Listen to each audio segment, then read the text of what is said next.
MSNBC anchor Thomas Roberts suggesting not once, but twice on the air that President Trump is purposely trying to provoke a domestic terror attack with his tweets. Meantime, Comcast, the parent company of NBC, closing the day in the red. Joining me now, let's bring in American Islamic Forum for Democracy President, Dr. Zuhdi Jasser. Good to see you, Doctor. It's great to be with you, Liz. Thanks for having me back. So Thomas Roberts found this idea thoughtful enough that he brought it up twice. But what exactly is the president's provocation?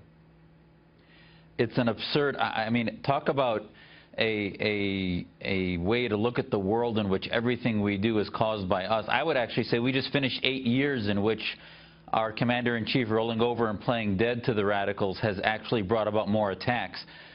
It is absurd to think that somehow a tweet or the president actually being offensive, forward offense rather than defensive, is going to cause more attacks. In fact, they respond to sheepishness, they respond to appeasement. That's what brings about more attacks. Yeah. And secondly, imagine if they told Ariana Grande that her naming her concert the Dangerous Woman Tour is actually what was offensive, and that caused more terror attack. That's absurd. We're a free society. We stand for what we believe in. We will push forward the equality of men and women and all our principles and put aside political correctness, as the president tweeted, because we have to take the fight to them with our ideas and not roll over and play dead. Doctor, what did the British say to provoke by this logic of Thomas Roberts, what did the British say to provoke the attacks in London, or the French in Paris at the Bataclan attacks?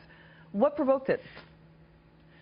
Well, it could be anything. It could be the fact that they were going to go to ISIS at the time. They said they were going to go launch and target ISIS militarily, which that would be absurd. It could be the fact that it was Bastille Day, Independence Day, that they were being themselves. This is such a stretch. The point is, it's such a stretch to say that words are provoking attacks.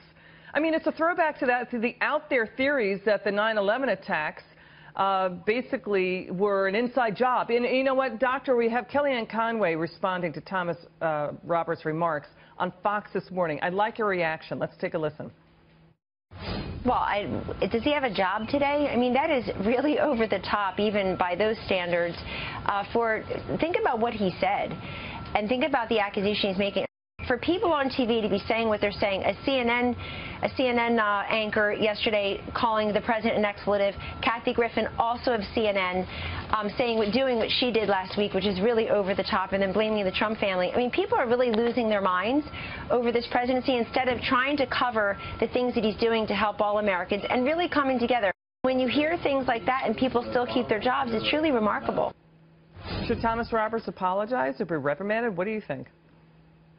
Absolutely. This is malpractice. We are facing a global threat, and their obsessive-compulsive disorder about focusing on President Trump and everything he says, and the radicalism that they manifest, is putting our country at stake. The world is facing an ideology. They're not here just because they can't assimilate. They're here because they are an insurgency, and they are attacking us when we are weak. We need to harness our power. It is. I put a plea to Ariana Grande and the celebrities yesterday on a video, and I said, listen, you have an opportunity to use this platform to unite us in a common ideology forward as the foundation of freedom against political Islam. Use that and have us join together, and not just appeasement. And the reporters really should look back and reflect at themselves what they're actually telling our country as far as how weak they're leaving us.